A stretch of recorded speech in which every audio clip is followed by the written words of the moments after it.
Portanto, irmãos, pelas misericórdias de Deus, peço que ofereçam o seu corpo como sacrifício vivo, santo e agradável a Deus. Este é o culto racional de vocês.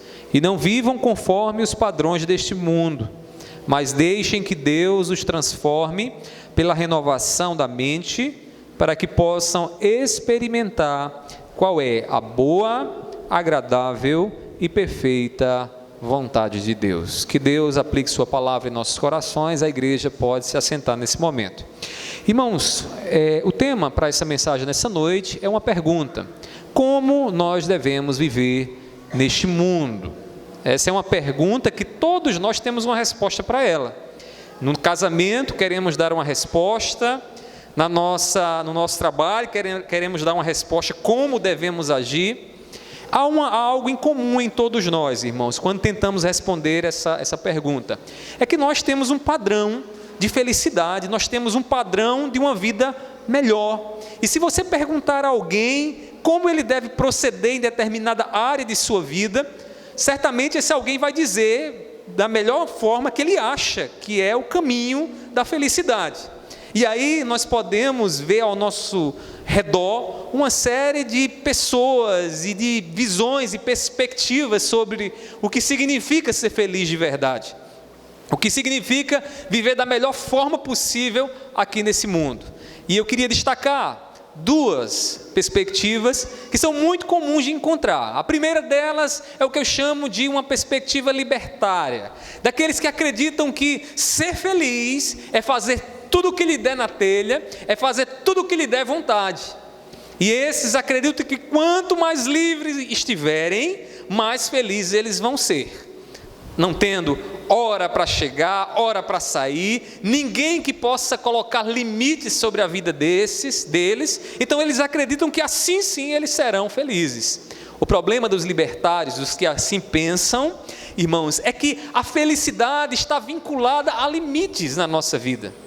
Quando nós decidimos ser felizes, e principalmente no relacionamento com alguém, nós precisamos estar com o nosso coração disposto a encarar os limites que um relacionamento coloca sobre nós. Nós que somos casados, nós sabemos muito bem disso. Somos abençoados dentro do nosso casamento, mas é uma bênção poder viver nos limites do casamento. E nos limites do casamento eu não posso fazer tudo o que eu quero. Quando eu entro num casamento, eu me disponho a enfrentar os limites do casamento. E aí eu encontro a felicidade num relacionamento conjugal, num relacionamento matrimonial. Os libertários não pensam assim. Eles querem ser livres. Eles querem fazer o que eles quiserem. E eu não consigo ver felicidade, por exemplo, nos filhos que acreditam que tem que ser rebelde contra os pais. Nos filhos que falam mal e desonram os seus pais. Eu não consigo ver liberdade, eu não consigo ver felicidade nisso, irmãos. Mas há outro grupo também. O grupo que é muito comum de nós encontrarmos é o grupo dos legalistas. O que são os legalistas? São aqueles que acreditam que a felicidade está relacionada a regras que eles criam e que eles estabelecem como condição para a felicidade.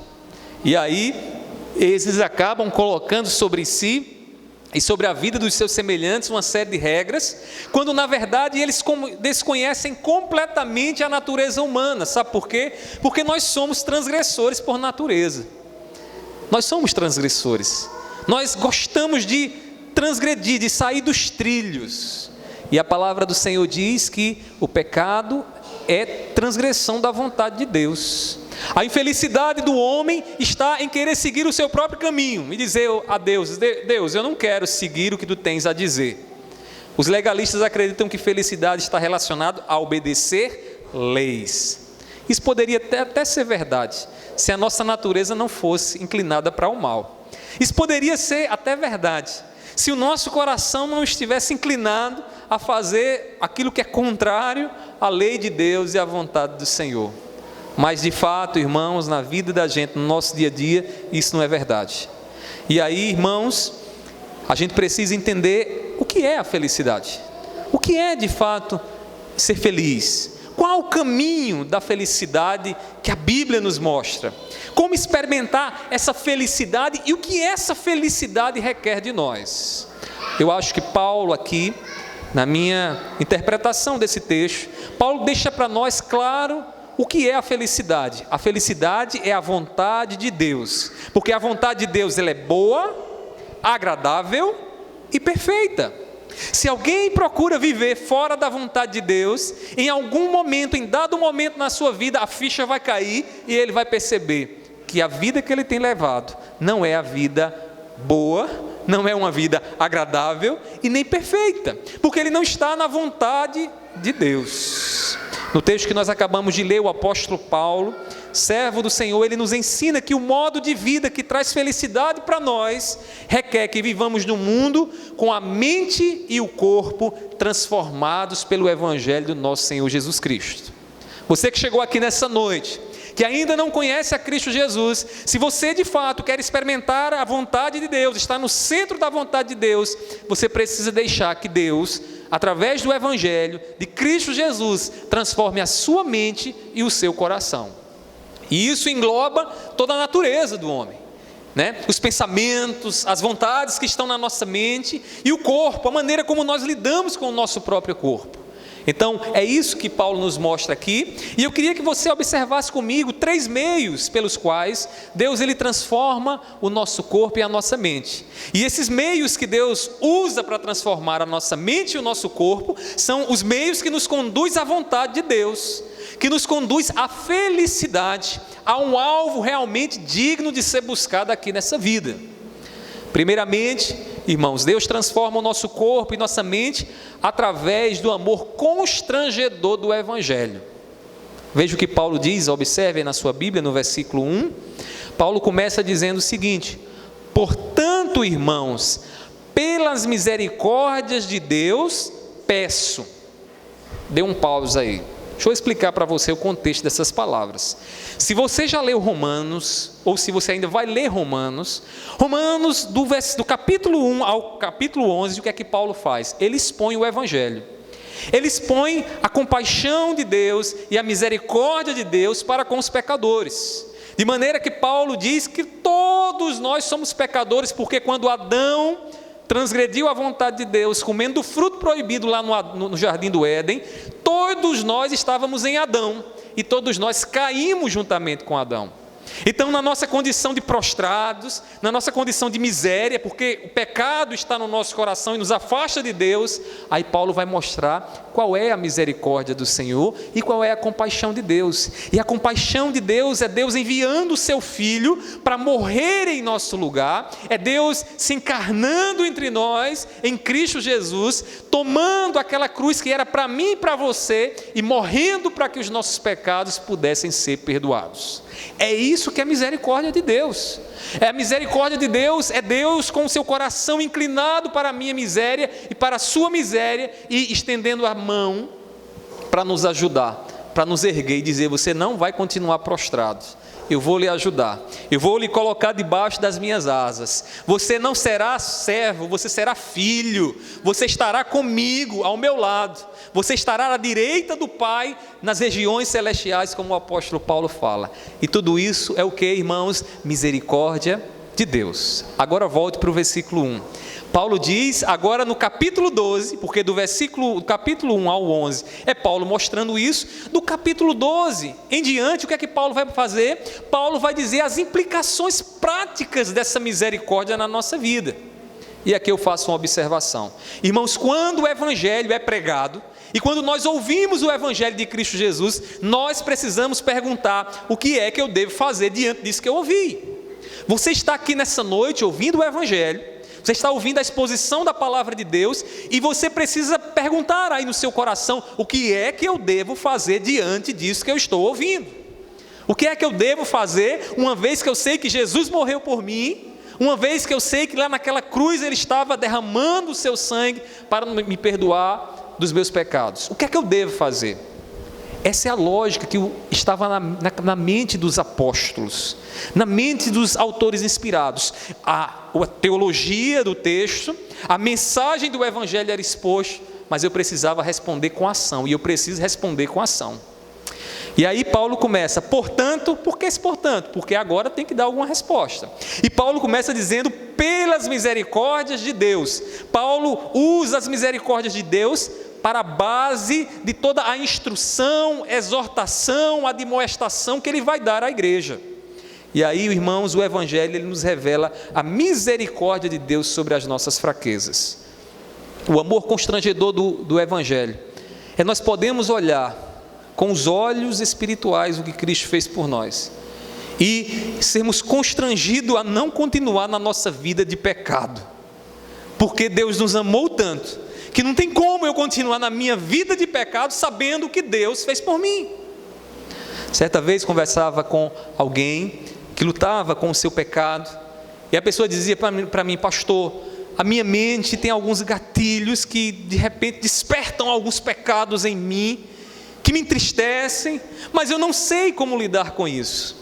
E eu procurei ser muito prático no conselho que eu dei àquela pessoa. Eu disse para ela, olhe meu irmão, faça o seguinte, todas as vezes que o pecado chegar na sua mente, tente descrever na sua mente e ver Jesus na cruz do Calvário, com aquela coroa de espinho na sua cabeça, com aquele sangue escorrendo pelo seu corpo, com aquelas contrações naquela cruz, irmão, sendo ali zombado, com o seu rosto, o seu semblante irreconhecível, dado o tamanho das agressões, das surras que ele sofreu em teu favor. E depois que você refletir, meditar bem em tudo o que ele fez e perceber a misericórdia de Deus, aí você vai perceber uma coisa: não vai haver pecado, não vai haver mais espaço para o pecado. Sabe por quê? Porque a misericórdia de Deus constrange o nosso coração em nossos pecados. Deixa eu dizer uma coisa, sabe o que é que acontece muitas vezes comigo e com você? É que a gente medita pouco no que Jesus fez na cruz do Calvário. Vocês devem ter visto lá no WhatsApp essa semana, no Facebook, eu coloquei lá um texto pequeno, eu disse, é impossível um cristão de verdade lê João 19 e não lê aquele texto com lágrima nos olhos, irmãos. É impossível, porque ali está o mestre, aquele que não carregava pecado nenhum, ou melhor, que não tinha pecado nenhum, mas decidiu levar o nosso pecado, sendo zombado, sendo escarnecido, esbofeteado, sofrendo por mim e por você. Como é que nós contemplamos essa misericórdia de Deus em Jesus? Isso que Jesus faz por nós. E continuamos no pecado. É por isso que Paulo começa dizendo, portanto, pelas misericórdias de Deus, eu peço. Paulo vai pedir que a igreja atente para as palavras dele, baseado no Evangelho. Deixa eu estender um pouquinho mais aqui essa explicação. Você que é pai, você que é mãe, que vai ter que disciplinar seu filho em algum momento, aprenda o que Paulo está fazendo aqui. Ao disciplinar, discipline com o Evangelho. Leve ele ou ela a perceber o quanto Jesus a amou, o quanto Jesus derramou ali naquela cruz em favor dele ou dela, para que ele possa perceber que não pode continuar a transgredir, a fazer aquele pecado, não porque ele vai levar uma surra, mas porque, irmãos, Jesus amou ele de uma tal maneira que ele não pode continuar a pecar contra Jesus. A graça, irmãos, a misericórdia que constrange o nosso coração. Mas o pecado é traiçoeiro. Sabe o que é que o pecado faz conosco, às vezes? O pecado nos traz a um culto como esse, nos permite ouvir o Evangelho.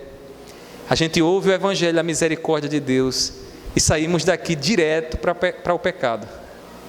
Ele torna o nosso coração insensível, como que uma boa dose de anestesia que ele dá no nosso coração. E o coração anestesiado, ele se torna insensível para a voz de Deus. Deus fala, é o coração que a Bíblia chama de endurecido. Deus fala e ele continua na transgressão do pecado. Você está ouvindo o Evangelho, veio aqui ouvir o Evangelho e já está maquinando o que vai fazer depois daqui. O pecado que vai cometer depois daqui, desonrando seu pai, desonrando sua mãe, se envolvendo na prostituição, acessando aquele site pornográfico, experimentando drogas. Paulo diz, portanto, irmãos, pelas misericórdias de Deus eu peço. Paulo nos mostra aqui, irmãos, que o nosso corpo e a nossa mente precisam ser transformados pelo Evangelho de Deus, que nos constrange a não continuar nos envolvendo no pecado. A vida que ouve o que Cristo fez por ele, por ela, e permanece na prática mundana, não é coerente com o verdadeiro Evangelho, o verdadeiro conhecimento do amor de Deus. Isso aqui eu posso lhe dizer com toda certeza. Sabe por quê? Conhecimento bíblico de Deus não é vir à igreja, participar de uma escola dominical ou de um culto de doutrina, sair daqui com um bocado de teoria na cabeça, né, que Jesus ele justificou, né, que o Pai, Filho e Espírito Santo são 3 e 1 ao mesmo tempo, que Jesus tanto era 100% homem como 100% divino. Você pode sair disso aqui, qualquer pessoa pode ter esse nível de conhecimento, um nível de conhecimento grego, mas o nível de conhecimento judaico-cristão, bíblico, irmãos, é um conhecimento experimental. Você só conhece a Deus de verdade quando você experimenta a Deus. Isso quer dizer o seguinte, que você só conhece a Deus se você amar, se você um dia amou como Deus amou. Você só conhece o amor de Deus, a compaixão de Deus, se um dia você foi tão compassivo como Cristo foi compassivo, cheio de compaixão. E é nessas horas que a gente começa a medir, né, como é que anda o nosso conhecimento de Deus. Às vezes somos egoístas demais e deixamos de conhecer a Deus porque não somos compassivos e misericordiosos como Ele. Irmãos, conhecimento verdadeiro envolve experiência. Uma vez que envolve experiência, se eu sei que Jesus morreu comigo, por mim, e eu conheço de fato isso, irmãos, meu coração não pode continuar no pecado. Por isso que Paulo está dizendo, irmãos, pelas misericórdias de Deus, e eu digo a você que está aqui nessa noite, pelas misericórdias de Deus sobre a tua vida, não continue nesse pecado, meu irmão. Use a tua mente, o teu corpo, para a glória de Deus. Deixe o seu corpo e a sua mente trabalhar de acordo com o que Deus planejou, e não de acordo com o pecado, e não de acordo com o que Satanás tem planejado para a tua vida. Eu estou falando, mas eu sei que se o Espírito Santo não estiver operado dentro do teu coração, se não for Ele a persuadir você, a te levar a enxergar direitinho o que Jesus fez por você e o que você precisa fazer. Essas palavras aqui são palavras soltas ao vento, que não tem direção nenhuma, que não vão sentir, não vai fazer efeito em você e nada. Como tem muitos que chegaram aqui nessa noite e assim estão, né? Eu estou pregando, estão ali conversando, falando outra coisa, estão distantes, estão em outro planeta. É tudo que Satanás quer, irmãos, tudo que Satanás quer. Que Deus tenha misericórdia, irmãos, de nós. Paulo continua no versículo 1 dizendo assim, depois de ter dito pela misericórdia de Deus, ele diz, peço que ofereçam o seu corpo como sacrifício vivo, santo e agradável a Deus. Interessante, irmãos, o corpo transformado pelo amor de Deus reflete a glória de Deus. Reflete a glória de Deus. O apóstolo Paulo, ele diz essas palavras dentro de um contexto grego. Deixa eu explicar para vocês como era que os gregos compreendiam essa história do corpo. Para os gregos, principalmente aqueles que tinham influência muito forte de Platão, de um filósofo grego, Platão dizia o seguinte, o corpo é como uma prisão da alma. O espírito é bom, mas o corpo é ruim.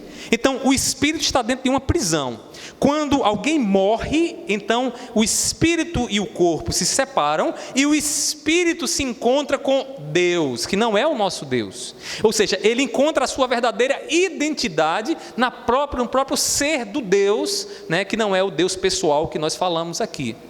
Então, para Platão, o corpo era algo ruim. Era algo que era um mal necessário, que você tinha que ter ele, mas se pudesse, você se desfaria dele. Isso influenciou e influencia ainda hoje a maneira como muita gente lida com o corpo. Se Deus é espírito e não é corpo, então vamos fazer com o corpo aquilo que a gente bem quiser. Era isso que estava acontecendo na igreja em Roma. Os irmãos estavam lidando de forma errada com o corpo, acreditando que Deus queria o espírito, a alma, a parte imaterial, mas o corpo a gente podia usar de qualquer forma, porque o corpo é ruim. O corpo é ruim. E aí uma seita do primeiro século, chamada de gnosticismo, né, usou isso de forma muito terrível, levando muitos cristãos a acharem que Deus não estava interessado com o corpo. Mas a fé cristã, aquilo que a Bíblia ensina, a Bíblia tanto está preocupada com a sua alma, com o seu espírito, com a parte material que você tem, como está preocupado com o teu corpo. Logo, você não pode usar o corpo da maneira como você bem entende. E aí Paulo vai dizer: eu peço que vocês ofereçam o corpo de vocês, olha só, o corpo em sacrifício vivo, santo e agradável a Deus, que é o culto racional de vocês. Eu vou já explicar o que significa isso. Irmãos, o nosso modo de vida nesse mundo que traz felicidade, o modo de vida que traz felicidade é um modo de vida onde o Evangelho, a misericórdia de Deus está lapidando a nossa mente e o nosso corpo, a maneira como nós pensamos, agimos, e a maneira como o nosso corpo tem sido tratado. Sua compaixão por nós nos leva a avaliar o que temos feito com o corpo e com a mente. Eu pergunto a você: você está feliz com o seu corpo? Você está feliz com a sua mente? Eu não estou falando aqui do corpo fitness, né? O corpo malhado, muita saúde para dar e vender. Que bom que você tem saúde no seu corpo e continue assim. Mas eu estou falando, será que o seu corpo está no centro da vontade de Deus? Será que ele tem sido instrumento para a glória de Deus? Eu vou dizer aqui uma coisa. Vocês que são jovens, principalmente as meninas, escuta o que eu estou lhe dizendo aqui. Sabe qual é o pecado mais comum que o diabo coloca no coração de vocês? E não é só menina não, menina nova não. Às vezes tem uns mais velhinhos aí que também o diabo gosta que só desse pecado. É chamado de lascívia. Sabe o que é a lascívia? A lascívia, meninas, é quando vocês chegam diante do espelho e vocês dizem bem assim: eu vou me arrumar de forma poderosa, para que quando eu chegue naquele lugar, no meu trabalho, na igreja, na escola, todo mundo possa perceber a minha presença, olhar para as partes do meu corpo e começar a me desejar. Sabe o que esse pecado é chamado de lascívia. Aí tem gente que diz assim: a lascívia é a calça comprida. Não, irmãos, o pecado está dentro do coração de cada um de nós. Agora deixa eu lhe dizer uma coisa: a roupa que você deve usar, a maneira como você deve vestir seu corpo, deve glorificar ao Senhor, tem que ser uma forma santa. Você não pode usar uma roupa com o propósito de gerar lascívia, porque você está sendo instrumento do diabo. Você não está sendo instrumento de Deus, porque Deus te deu um corpo belo, porque Deus te deu um corpo que um dia alguém vai se deslumbrar com ele, e que não é qualquer um que vai se deslumbrar com ele, como muitas vezes eu vejo.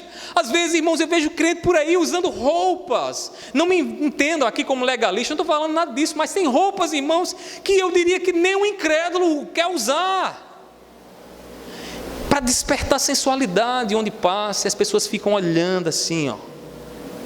Principalmente os homens, né? Que não consegue disfarçar. A mulher disfarça, mas o homem não disfarça, né?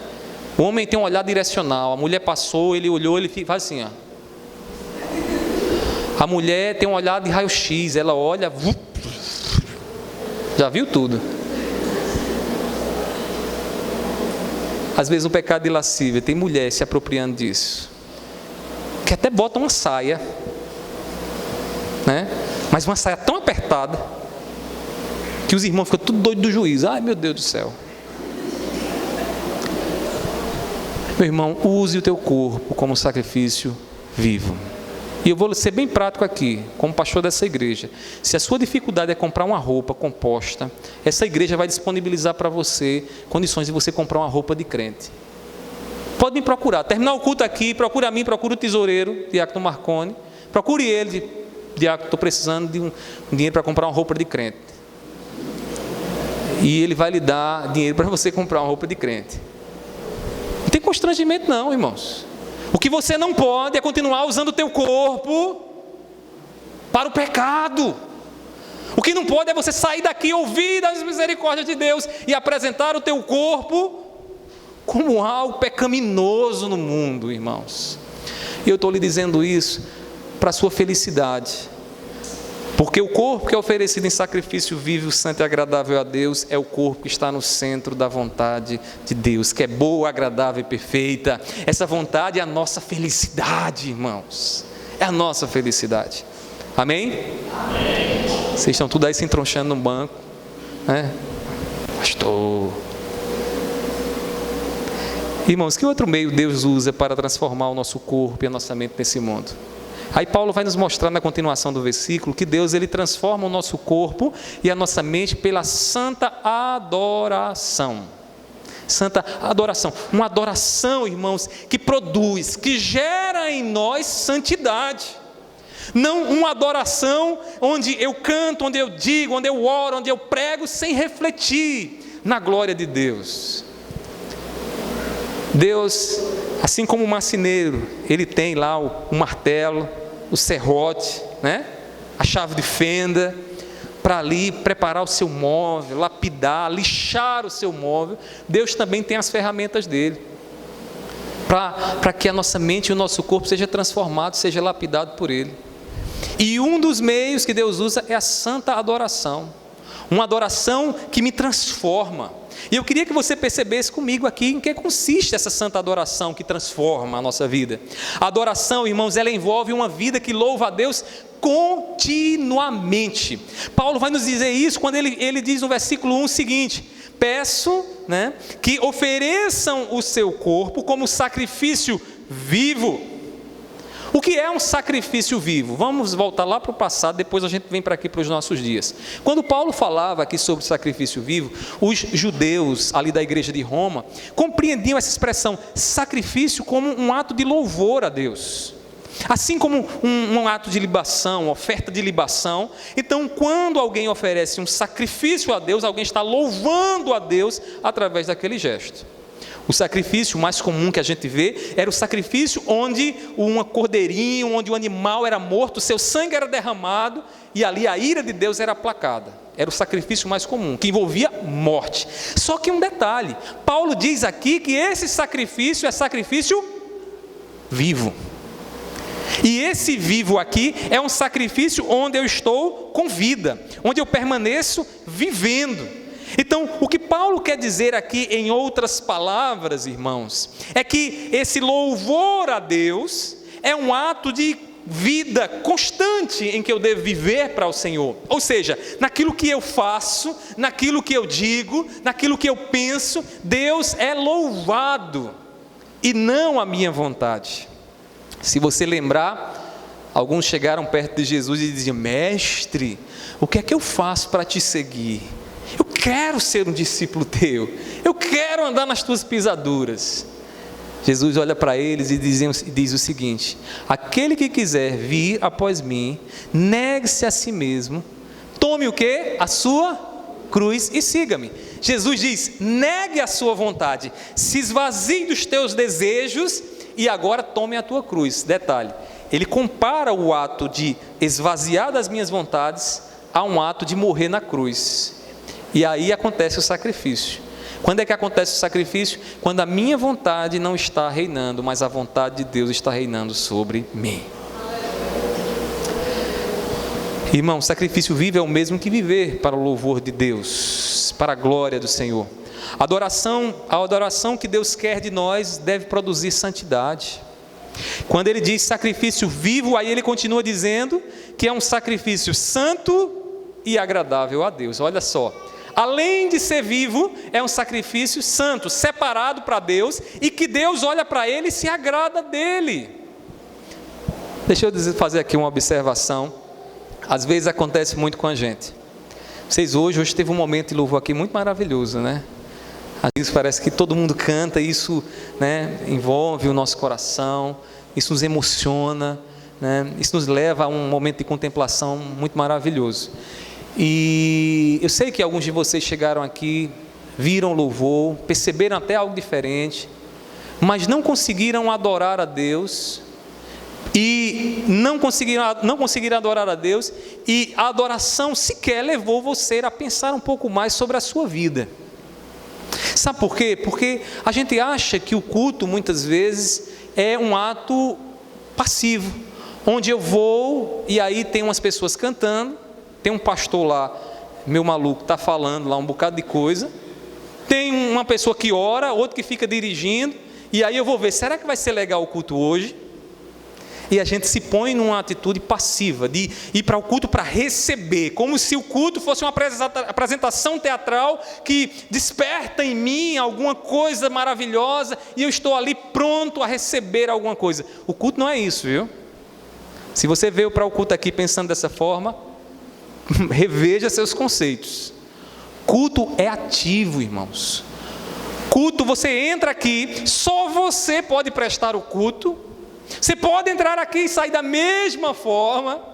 Sabe por quê? Porque culto se presta a Deus, se entrega a Deus. Culto começa quando eu já estou orando a Deus, quando eu já estou certo da presença do Senhor, quando eu vejo a glória do Senhor nas letras das músicas, no louvor, na palavra que é lida. Eu me deleito na bondade, na grandeza, no poder de Deus. Isso alegra o meu coração e enche o meu coração de gratidão. Eu digo: Senhor, muito obrigado. Senhor, eu sou grato a Ti pelo Deus que Tu és, Senhor. Quando a adoração acontece, que é isso que eu acabei de falar para você, sabe o que acontece, meu irmão? Você não tem como contemplar a glória de Deus e permanecer do mesmo jeito. Não tem como. A sua mente e o seu corpo vai ser transformado. Se a adoração aconteceu nessa noite por você, você vai sair daqui mais santo do que você entrou. Porque alguma coisa Deus está lá, lapidando você. O seu corpo vai ser usado de uma outra forma, não mais dessa forma como você tem usado. Paulo diz, irmãos, que o sacrifício vivo, que é o ato de louvor contínuo a Deus, é santo e agrada a Deus. Deus olha e se agrada. Deixa eu dizer uma coisa de Deus, que Deus se agrada demais, irmãos. Quando nós chegamos para contemplar a Deus, e em tudo que falamos, oramos e ouvimos, nós contemplamos uma virtude de Deus, seja ela qual for, qualquer uma delas, a justiça, o amor de Deus, a misericórdia de Deus. Deus nos faz contemplar alguma dessas virtudes. E isso, irmãos, essa contemplação das virtudes de Deus é contemplar a própria glória de Deus. Essa glória que foi manifestada em Cristo Jesus, de maneira, irmãos, que eu vejo o amor, o cuidado de Deus por mim, naquilo que Ele revela a mim em Cristo Jesus. E isso, irmãos, me faz repensar seriamente, irmãos, sobre como é possível um Deus que seja tão bom se relacionar com alguém tão ruim como eu, de um Deus tão santo se relacionar com alguém que vive pegando o corpo para entregar ao pecado e para fazer aquilo que Ele não se agrada. Sacrifício vivo, irmãos, é sacrifício que Deus se agrada, é sacrifício santo. Mas deixa eu fazer uma pergunta aqui que eu acho que a essa altura você deve estar fazendo, porque eu fiz. É possível adorar sem santidade? É possível chegar aqui na igreja, ouvir tantas coisas grandiosas sobre Deus, sobre o amor de Deus e permanecer no pecado? Alguém pode falar do amor de Deus e continuar em pecado? Pode ou não pode, irmãos? Cadê o coro? Pode ou não pode? Ah, vocês estão sendo bem doutrinados. Pode. Pode, irmãos. Muitos vão sair daqui nessa noite do mesmo jeito. Deus não quer que você saia do mesmo jeito. Mas muitos vão sair do mesmo jeito, ou pior. Ou pior. Sabe por quê? Deixa eu lhe dizer uma coisa. Todas as vezes que alguém contempla a grandeza de Deus e o seu coração se endurece para que ele permaneça no pecado, o que é isso senão juízo de Deus? É Deus dizendo o seguinte: você está ouvindo acerca de mim, da minha grandeza, da minha misericórdia por você, do meu amor por você. Você está vendo tudo isso, eu estou abrindo os teus olhos para enxergar tudo isso, e você continua no pecado. E uma vez que você contemplou isso, o teu pecado, o teu coração vai se tornar mais duro ainda, porque você contemplou coisas grandes, porque você viu coisas grandes e o coração continua em pecado. Então você que chegou aqui nessa noite, eu vou lhe dizer uma coisa: se Deus permitiu que você visse a glória dele em Cristo Jesus durante todo o culto aqui, você vai continuar nessa prática pecaminosa, você está debaixo de juízo. Um juízo que não sou eu que coloco, eu estou aqui para lhe ajudar. Um juízo que você mesmo está colocando sobre você. Sabe por quê? Porque você está contemplando o amor de Deus, rejeitando o amor de Deus. E nada nesse mundo é tão grande por você do que o amor de Deus. E você está rejeitando isso. Logo o pecado vai te endurecer ainda mais. O diabo vai te endurecer ainda mais. E você vai se afundar ainda mais no pecado. E amanhã você vai mergulhar no fundo do poço lá. E você não vai conseguir mais ouvir a voz de Deus quando o pecado tiver te dominado por completo. É assim que acontece, irmãos. Quando a gente participa do culto, a gente louva a Deus, canta a Deus, mas não há transformação. Pode olhar nos jovens, pode olhar nos idosos, nos adultos, naqueles que vêm para o culto e já se tornaram frequentadores de culto, irmãos, mas continuam no pecado. Veja se eles não estão cada dia pior. Pode olhar, olhe direitinho, observe direitinho, você vai ver que todos eles estão piores, né? O cara hoje, ele chega, né? Ele só é irreverente, quer nem saber, está mascando chiclete na hora da oração. Aí amanhã, ele não só masca chiclete. Amanhã, ele já começa a usar o seu corpo de forma obscena no culto.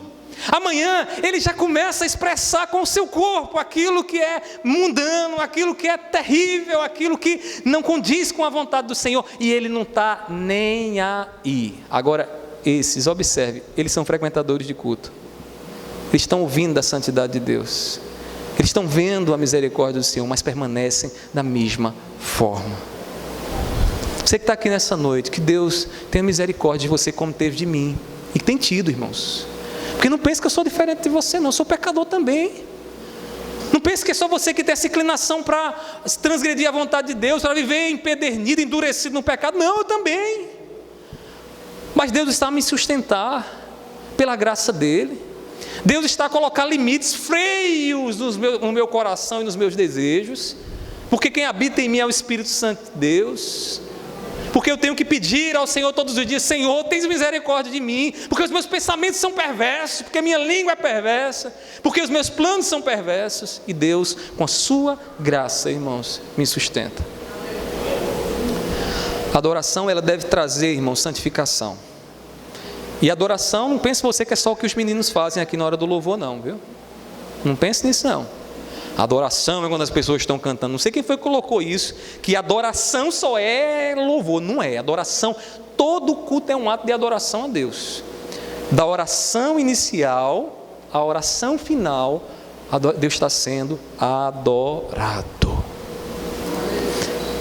Isso eu quero aqui abrir um parênteses. Seja mais reverente com o culto, porque tem gente que o culto começa de 6h30, só chega de 7 horas. A gente vê tudo aqui, irmãos. Já é um ato de irreverência. E eu vou ser duro com você, sabe por quê? Porque isso está endurecendo seu coração. Está endurecendo seu coração, porque você está menosprezando o culto a Deus, a adoração a Deus. Porque você não chega atrasado na hora lá do trabalho. Porque se você chegar e tiver lá um ponto, no livro de ponto, negativo contra você, vai ser descontado do seu salário. E você chega na horinha, está até doente, pega ônibus, vai debaixo de chuva, vai para o trabalho e chega na horinha. Mas aquilo que é para Deus, você não está nem aí, chega na hora que quer. Isso endurece o coração da gente, irmãos. Isso torna o coração da gente insensível para as coisas de Deus. Isso deixa o coração duro, insensível, para perceber que aqui há o ajuntamento do corpo de Cristo, do povo de Deus. Eu posso falar isso porque esse é o meu ministério. Deus tem me dado costas largas, irmãos. Ah, o pastor está falando isso, não sei por quê. Estou falando que eu tenho que falar para você, para o teu bem. Tenho que puxar a sua orelha. Tenho que dizer isso para que você saia daqui chateado comigo, mas amanhã me ame. Né? E eu não estou aqui para bajular ninguém, não. Eu não bajulo meus filhos. Estou aqui para pastorear vocês. Então, olhe direitinho essa história de chegar na hora do culto atrasado. E pense direitinho, porque você, exceto num caso de força maior, que eu sei que tem alguns aqui que têm limitações físicas de saúde para chegar na hora, mas tem outros que têm condições. Mas só vai se arrumar de 6h30. Isso é problema, irreverência, a adoração. Há ainda outro meio, irmãos, pelo qual Deus transforma a nossa mente e corpo para vivermos nesse mundo. Amém? Já vimos 2. Qual é o primeiro? O constrangimento do Evangelho. Segundo, a adoração santa. E qual é a terceira? A busca pela perfeita vontade de Deus em nossas vidas. Quando a gente diz que é santo, nós somos santos, nós não estamos dizendo que somos perfeitos. Nós somos santos porque Deus nos fez olhar para Jesus e não confiar nas nossas obras, mas confiar no que Jesus fez por nós. Aí, nesse momento que a gente confia em Jesus, sabe o que é que acontece? A santidade de Jesus, ela é amada. Ela apaixona o nosso coração de uma maneira que nós todos os dias estamos sendo transformados, querendo nos parecer cada vez mais com Ele. É isso que acontece. Mas deixa eu lhe dizer, não cai um engodo do legalista e do fariseu, que se achavam perfeitos diante do Senhor. Ninguém é perfeito. E nem saia daqui achando que o pastor está dizendo que você tem que ser perfeito. Mas tem uma coisa que deve haver no seu coração e no meu: o desejo, a busca, a luta diária de dizer: eu quero ser mais santo hoje do que eu fui ontem. E a gente está todos os dias nessa luta, nessa guerra. Paulo vai nos mostrar isso. Observe aí, irmãos, no versículo 2, ele diz assim: mas deixe que Deus os transforme. Ou melhor, desculpe, irmãos, aqui é a parte B, né? A parte A do versículo 2, ele diz: e não vivam conforme os padrões deste mundo, né? O mundo tem padrão, né?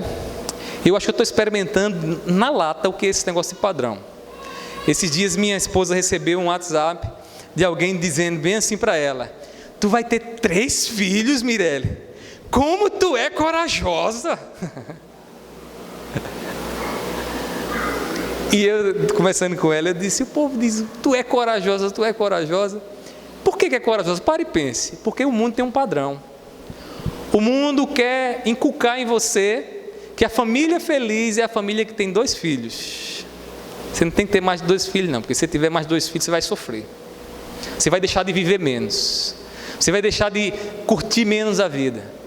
O mundo coloca esse padrão e diz para mim e para você. Às vezes a gente recebe essa mentalidade achando que não, é assim mesmo, não tem como ser feliz com mais de 2 filhos. Mentira do mundo, irmãos. Mentira do mundo. É o diabo com uma mentalidade que não segue as Escrituras.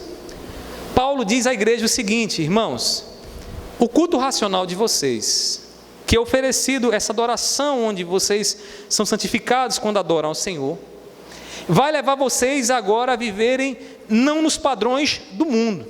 Aí ele diz: e não vos conformeis com esse século, ou com esse mundo, ou com essa era. Não se conformem com esse padrão. E qual é o padrão? O padrão só é daquele que é pecaminoso? Não. O mundo tem um modo de vida. E que se você não está no modo de vida de Cristo, você está no modo de vida do mundo. Não tem para onde correr. Isso quer dizer o seguinte: que se você não namora no padrão de Cristo, você está namorando no padrão do mundo. Não tem para onde correr não. Se você trabalha no padrão de Cristo, se você não trabalha no padrão de Cristo, você está trabalhando no padrão do mundo. Pastor, explica melhor essa história de trabalhar no padrão do mundo. Vou explicar para vocês uma coisinha muito fácil. Qual é o resultado? Qual é o fim do trabalho de vocês? Vocês trabalham para quê? Pelo salário? Amém? Para ter uma vida boa? Uma casa lá na Praia de Cabo Branco, né? Uma vida confortável. Vocês trabalham para quê? Para isso? Amém? Deixa eu dizer uma coisa, irmãos. Quem trabalha apenas para isso está no padrão do mundo. Está no padrão do mundo. O cristão, ele não trabalha só pelo dinheiro e pela vida confortável que ele pode ter. Sabe por quê? Porque quer que você coma, quer você beba, tudo o que você fizer, você deve fazer para a glória de Deus. Sabe qual é a recompensa do nosso trabalho, irmãos? A recompensa do nosso trabalho é manifestar as virtudes de Deus, a glória de Deus, no trabalho bem feito que a gente faz. Em outras palavras, é o patrão chegar para você e dizer: eu vejo como você é fiel, eu posso confiar em você, porque eu vejo a bondade de Deus, a misericórdia de Deus naquilo que você faz. Essa recompensa, irmãos, essa é a recompensa maior do nosso trabalho.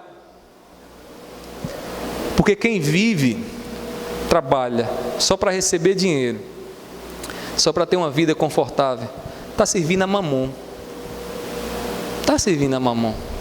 está fazendo os desejos de Mamon, está servindo o padrão do mundo e não o padrão de Deus. Mas Paulo diz: e não vivam conforme os padrões deste mundo. Aí ele continua: mas deixem que Deus vos transformem pela renovação da mente. E que renovação da mente é essa? A renovação de quem nasceu de novo, quem tem o Espírito de Cristo, quem tem a mente de Cristo. Quem tem a mente de Cristo já não pensa nos mesmos padrões do mundo. E é por isso que eu vou ter 3 filhos.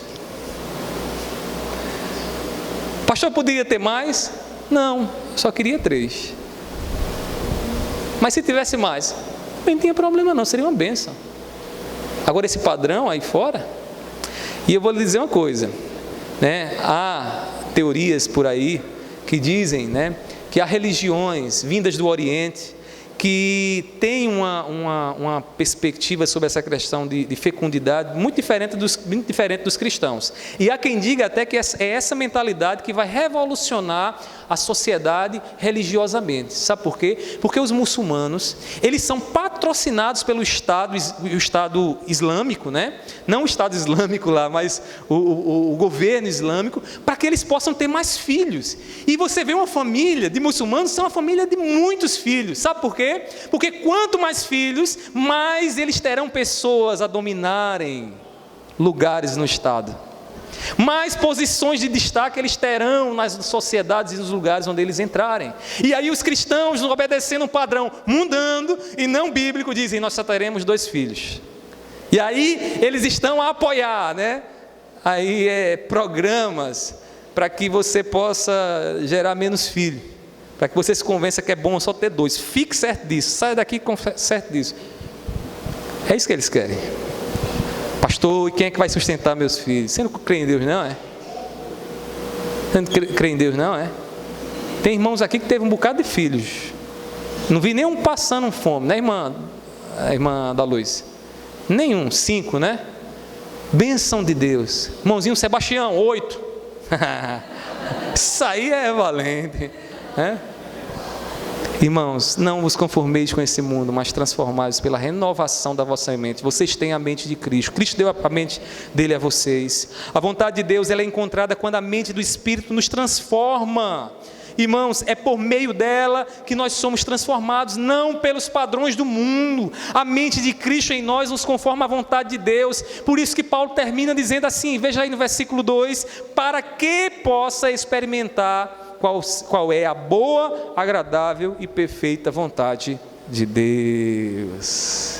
Olha só, depois que o Evangelho me constrange a oferecer o meu culto a Deus continuamente, um culto santo e que Deus se agrada, ele diz: a mente do Espírito me transforma. E aí sim, essa transformação da minha mente me leva a experimentar qual é a boa, perfeita e agradável vontade de Deus. Agora, por que ela nos leva a experimentar qual é a boa, perfeita e agradável de Deus? Porque o que a mente do Espírito faz em nós é nos fazer mais semelhantes a Cristo Jesus. Amém? Amém. E quando nós somos mais semelhantes a Cristo Jesus, nós somos bem-aventurados, felizes naquilo que a gente faz. Isso é para crente, viu? Se você acha que a vontade de Jesus é muito difícil, né? Eu sofro muito com isso. Você não sabe o deleite que há no coração daqueles que têm prazer em Cristo Jesus. Quem tem prazer em ver a sua vida mais semelhante à vida de Cristo Jesus. Isso é coisa para crente, para quem crê de verdade. Concluindo aqui minhas palavras: ofereça a Deus o teu corpo e a tua mente. Não saia daqui da mesma forma não. Deus te trouxe nessa noite aqui para que você entenda que Ele quer que a sua mente e o seu corpo seja dele. E não é porque eu estou dizendo e essa igreja está dizendo, não é porque Jesus te amou. Num amor que você não tem dimensões. Se você fosse medir o amor dele, assim como Deus é infinito, assim é infinito o amor dele por você, provado onde? Na cruz do Calvário, quando ele morreu por você. E você não pode continuar oferecendo a tua mente e o teu corpo. O corpo para os vícios, para a prostituição, a mente para a malícia, e para a maldade, você precisa entregar o seu corpo e a sua mente para Ele. E eu vou lhe dizer uma coisa, você vai ser feliz. Você vai ser feliz quando Jesus estiver reinando sobre você. Porque Ele vai converter o teu coração e vai dar ao teu coração um amor tal, que você vai dizer, é impossível não amar a Jesus e viver para Ele. Aí você diz, eu já amo a Jesus. Essa é uma resposta imediata, né? Eu já amo a Jesus. Jesus diz que aquele que ama a Ele obedece aquilo que Ele diz. Amor e obediência andam juntos. Se você ama de verdade, você não pode sair daqui obedecendo a sua vontade, tem que sair daqui obedecendo a vontade de Cristo Jesus. Você que está aqui nessa noite, que ouviu essa palavra nessa noite, que entende que precisa ser mudado por Deus, que precisa entrar nessa batalha, nessa guerra que é a vida cristã, onde a carne milita contra o Espírito e o Espírito milita contra a carne. Eu gostaria de orar pela sua vida, gostaria de fazer essa oração nessa noite e pedir ao Senhor que lhe dê forças. Eu não posso dar, mas Deus pode dar, para que você seja vitorioso, você vença nessa guerra que Deus quer que você entre.